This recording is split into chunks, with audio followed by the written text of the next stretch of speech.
The Messiah said, "When you come to know yourselves, then you will become known, and you will realize that it is you who are the sons of the living Father. But if you will not know yourselves, you dwell in poverty, and it is you who are that poverty."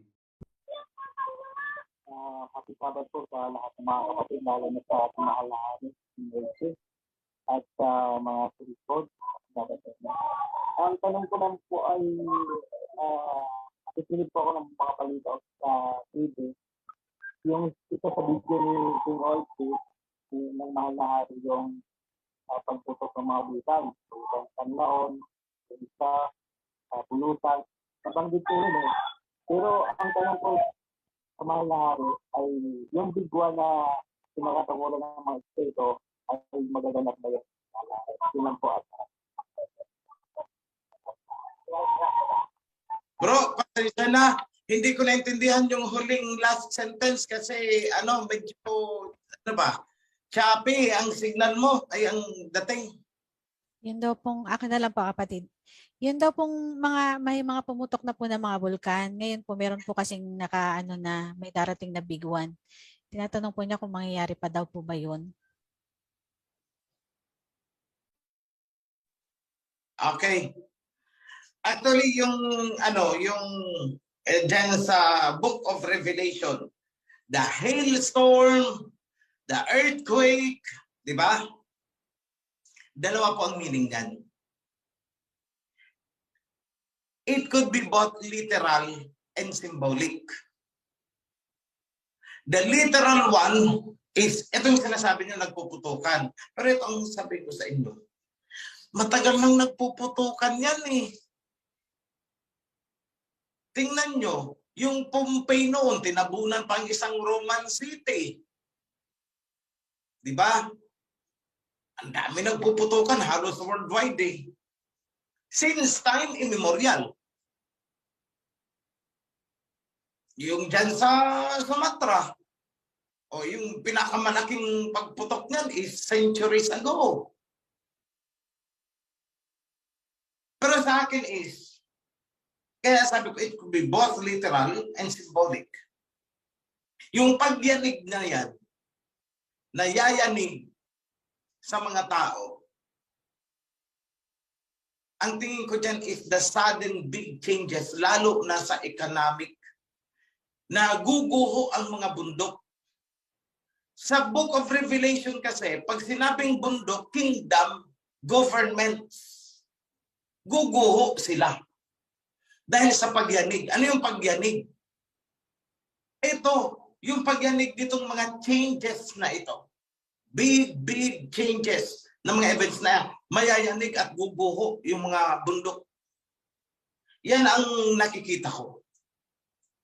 Kagaya nito, pag nag-take over ang gold-backed currency, eh di yanig ang mga bundok, guguho yung mga bundok na yan, mga European countries na yan, walang mga gold-back ang mga currency nila. Yanig na sila, ngayon pa lang eh. Natatanaw pa lang nila na mangyayari, natataranta na sila eh. Tingnan mo, sinasabi nila noon na babagsak ang economy ng Russia, eh lalong tumibay. Lalong tumaas ang value ng pera ng Russia. Sabi nila magugutom ang Russia. Eh hindi, sila ang nagugutom ngayon eh. Tingnan nyo. Sabi nila, maninikluhod ang Russia. Eh sila ang naninikluhod ngayon eh. Away-away na sila, para silang isang bahay, nagpupukpukan na sila ngayon. Bakit nakipagdigma sila sa Russia? O tingnan mo ang UK. O, walk out. Gabinete ni Boris Johnson. O di ba? Nag-away-away sila. Japan, assassinated si former Prime Minister nila kasi nagangampanya na naman siya. Siguro kung may manok siya, may kandidato siya na gusto niyang manalo para ipagpatuloy ang pagiging maka-Amerika niya. O ano nangyari sa kanya? Eh di na-assassinate siya.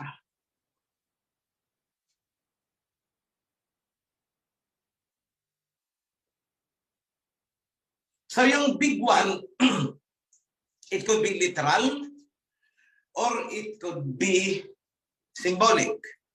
Pero sa akin, Hindi naman siguro ipapaubaya ng aba na tayo ay kainin ng lupa. Di ba yung Sodom and Gomorrah noon, sinabi, gugunawin ko kayo. Pero anong sabi ni Abraham? Paano kung may 50 dyan na sumusunod sa'yo? Alang-alang sa 50, hindi ko gugunawin yan. Alam ni Abraham na hindi aabot. Hanggang sa pababa ng pababa ang tawad niya. Paano kung may 2 o 3? Anong sagot? Paalisin mo dyan.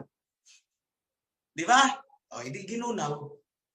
Hindi lang naman tayo 1 o 2, 3 ulo lang na sumusunod kay Aba para tayo ay dalhin na lang sa kung saang ibang lugar. Tapos ipalamo na itong bansa. Hindi naman. Lumalaki tayo. Dumadami tayo. O 130 chapters na tayo. Itinatayo natin ang templo tapos lalamunin ng big one. Hindi naman siguro papayag ng Aba ng gano'n. I'm sure na hindi papayag ang Aba. Kaya ako lang sinabing hindi naman siguro kasi gusto ko magbigay ng pasubali. I know that is how the audience out there think. Ganon sila mag-isip. Kaya pag sasabayan ko lang. Pero sa akin, hindi papayag ang Aba. Period.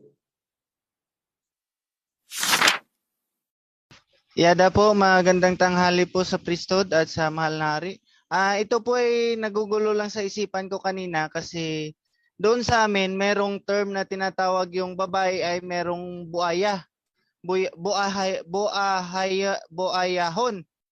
Yung principle, kasi gumugulo lang sa isip ko yung sinabi kanina ni King Uitsi na meron daw dito din sa atin ng mga serpent. Ika-clarify ko lang din po para hindi na rin po baka yung iba na niniwala sa mga buaya-buaya dyan, ay i-clarify ko lang din po na specific, pwede po ba na maging pasok sila sa criteria ng serpent seeds kasi yung principle ng buayahon or merong buaya daw ay yung hindi niya ka-match na DNA o hindi niya ka-match, dapat yung maipanganak meron ding buaya sa kanya. So yung hindi yung sa dugo ng husband niya na walang buaya, mamamatay yung sanggol pa lang. Sanggol ipanganak, mamamatay. Papasok din po ba ito sa principle ng serpent seed natin? Yun lang po yung tanong ko sa mahal na hari. Maraming salamat po. Bro, ano ba yan? Tao o buaya?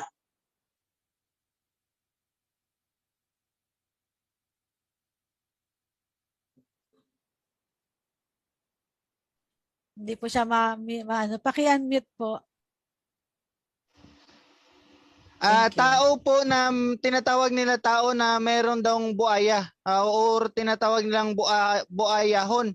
Yung parating namamatayan ng anak pag hindi niya ka-match o kung hindi yung dapat yung ipanganak niya na anak, meron ding buaya daw yung sinasabi nila. Pasok ba sa criteria? Tao siya talaga, tao siya na meron daw dala-dala na buaya o buayahon, tawag doon sa amin. Siguro ko bro, ang makakasagot niyan ay si Dino. Kilala mo si Dino?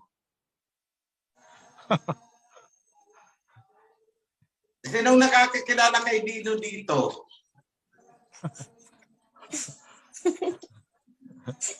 Kamahalan yun po yung katawan niya, yung paa niya, tao, yung mukha niya, buhaya. Yun!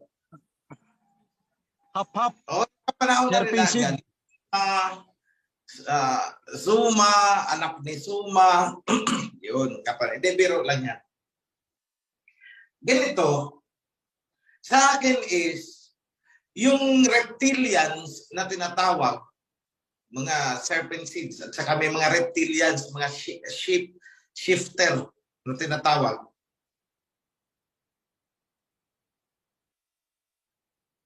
Yan po ay dahil sa traits na nakuha nila mula sa reptilians. Yung, di ba, yung serpent seed is a reptile, correct? O di ba? Reptile ang serpent. Tama ba ako ng classification? Tama po. Opo. So, nangyari yan noong kapanahunan nila Adam and Eve. So actually, ang serpent noon ay hindi yung serpent na parang mahaba, gumagapang, pumupulupot. Hindi pa ganyan ang itsura niya. Naging ganyan siya nung tapos na matempt niya sina Adam and Eve. Kaya siya naging ganyan ang itsura. Pero before that, para siyang tao. Kaya nga, nakakausap ni na Adam. Pero ano siya? Parang tao. May kamay, may legs, eh di kompleto aparato. Okay, kaya nga nalinlang itong si Eve o si Adam, nalinlang o naglaro sila.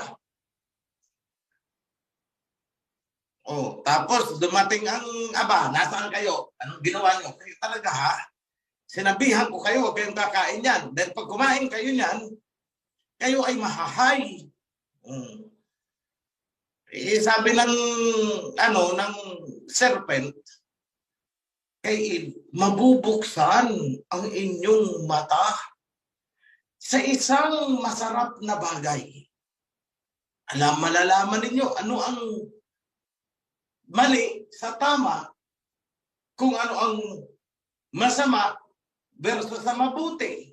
Kasi noon, ang nakikita lang nila Adam and Eve ay yung mabuti. Hindi na alam na may nag-i-exist na masama. Kasi ang consciousness nila, ang nadidetect lang, ang nakikita lang ng kanilang diwa ay kung ano yung mabuti.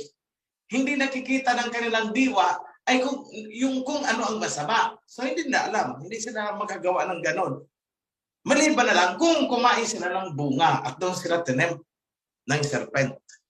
Bakit naniwala si Eve sa serpent kung gumagapang ang serpent at pumupulupot sa kahoy, hindi maniniwala si Eve. So, at the time,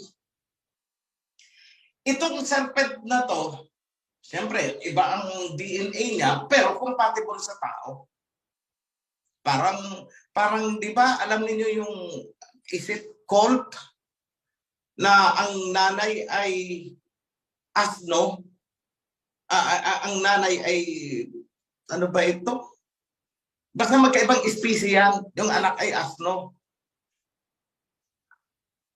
Tingnan nyo yan. So, ganun ang sitwasyon noon. Ang serpent ay humanoid. Sina Adam and Eve ay human. May compatibility. Magkakaroon ng anak. O at yung mga anak, yun ang sinabing offspring of the serpent. Dala-dala nila, hanggang ngayon, sa lahi natin, dala nila ang serpent seed. So, maybe, yan ang sinasabi mo ngayon na buayahon. Pero sa akin is possible. Pero kung itong account na narito sa atin, it has to be verified muna. Kasi yung compatibility sa medical, ay may tinatawag tayong RH compatibility. Na kapag ang unang ipinagbuntis ng isang RH negative woman, di ba ba, yung nanay is RH negative, si tatay ay RH positive, nagbuntis ngayon ng anak.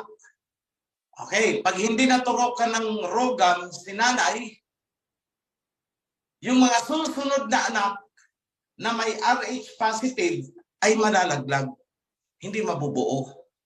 O baka yun ang sinasabing buayahon nila na hindi compatible. So which is which? Pero masasabi ko lang, yung serpent seed is transferred from generation to generation. Diyan na-divide ang humanity into two. Regardless kung anong lahi nila. Merong serpent positive, serpent negative. Yun. So ang sagot ko dyan is posible, pero it has to be verified bago paniwalaan. Yan lang po, kapatid. Maraming salamat po, mahal na hari. Ngayon na po, ating pong kapatid from Australia, Brother Fred. Mga kapatid, hindi ko na pagtatagalin. I just want to extend a blessing sa inyo lahat.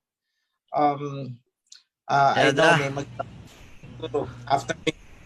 Pero Sa inyo ang pala, all the best, all aspects. Sa inyong lahat ng mga naririto, mga nakikinig sa Zoom, sa FB Live,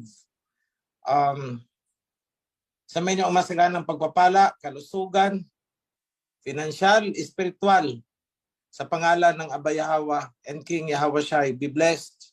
Happy Sabbath mga kapatid, and see you next Sabbath. Yada.